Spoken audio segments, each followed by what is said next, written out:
Quand je vois certaines personnes dire que on leur demande, mon petit, quand tu vas grandir, qu'est-ce que tu vas devenir?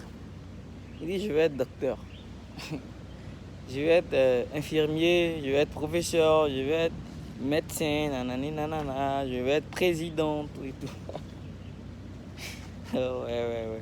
C'est bien tout ça, hein. C'est bien tout ça. C'est très bien tout ça. Mais est-ce que ça le plus important?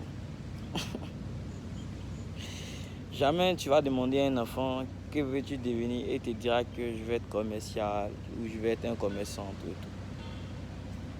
Vous savez pourquoi? Parce que depuis que nous sommes petits, le système éducatif ou bien le système mondial nous apprend que en réalité, quand on finit les études, c'est ce genre de domaine que nous, c'est ce genre de trucs que nous devons faire en fait.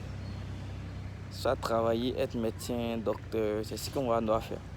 Et pourtant en réalité, ça n'a pas trop d'importance en fait. Parce que ici à la base, on ne nous apprend pas l'entrepreneuriat, on ne nous apprend pas les entreprises, on ne nous apprend pas comment gérer une entreprise. Parce que si on nous apprend comment gérer une entreprise, jamais quelqu'un va venir dire que je vais être docteur, ou bien je vais être président, ou tout ça, nanani, nanana. Donc chers frères, aujourd'hui il est temps. Tu as ton propre entreprise, tu es ce que tu es. Tu as ton propre entreprise, tu fais ce que tu veux, tu vis comme tu veux. Pas besoin d'un certain nombre de critères. Tu n'as pas besoin de dire que ouais, je dois rentrer, tu n'es pas à l'heure, tu seras renvoyé. Il n'y a pas histoire de dire ici chez moi, ici on fait pas ci, on fait pas ça. Jamais. Parce qu'à la base, c'est toi-même tu te crées. Et certains se diront, ouais bon, on ne doit pas aspirer à tous ces gens de trucs, tout et tout. On doit être nous-mêmes nos propres boss, tout et tout. Mais comment le faire? Mais c'est simple, non? C'est simple. Comme je le disais dans ma vidéo précédente, on a besoin seulement que de 3,5 semaines pour apprendre ou bien pour comprendre le domaine ou bien pour avoir une bonne base, une expérience dans le domaine que nous voulons.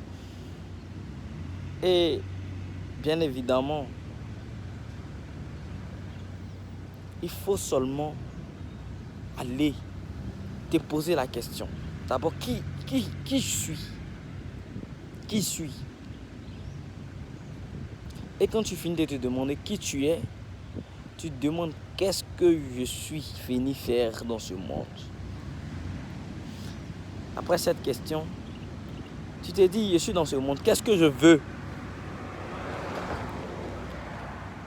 Une fois que tu te demandes ce que tu veux, tu vas certainement savoir ce que tu veux.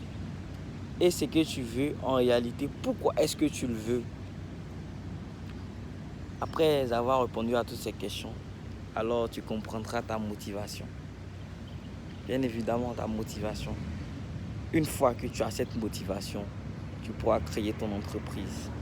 Ceux qui créent les entreprises, ils ne sont pas nés avec leur entreprise. Il y a une entreprise, il y a un entrepreneur, généralement on chante son nom, il est au Congo, c'est un Libanais. Premièrement, son papa, il avait une entreprise de textile au Liban. Et après la crise du Liban,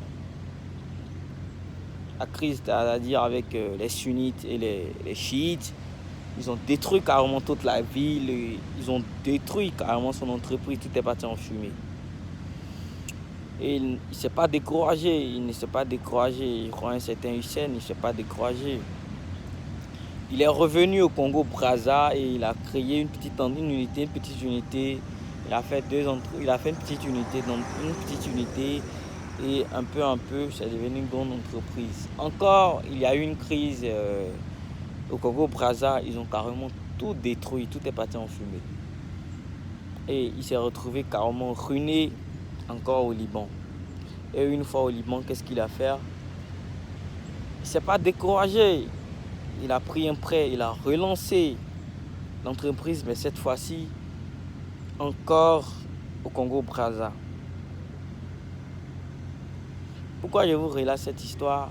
Et aujourd'hui, ce gars, cette personne, le vieux lui-même, il n'est vraiment plus actif en temps plein, mais son petit a pris la relève. Et aujourd'hui, il est parmi les plus riches hommes d'affaires du Congo. Parce qu'il détient presque 80% du système, 80% des entreprises du Congo, ou 50% pour ne pas trop exagérer en fait. Oui, simplement. Parce qu'il a osé en fait. Il a osé. En plus qu'il ait osé, il a assuré la relève en fait. Nous assurons qu'elle relève. Demain, comment nos petits vont devenir, comment nos enfants vont devenir, on s'en fout. On pense qu'à nous-mêmes. Tu vois, quelqu'un, il a des affaires, il peut avoir des millions dans la semaine. Il préfère lui-même se satisfaire, s'acheter des vrais bolides. Il ne pense pas à créer une activité, il ne pense pas à créer une entreprise. C'est vrai, il faut travailler pour soi-même, mais il faut travailler pour son futur, pour son après, pour ses enfants. C'est ça le but, c'est ça l'objectif. Voilà. C'est-à-dire, naître dans une famille pauvre, c'est pas de ta faute. Mais avoir une descendance pauvre, là, c'est de ta faute.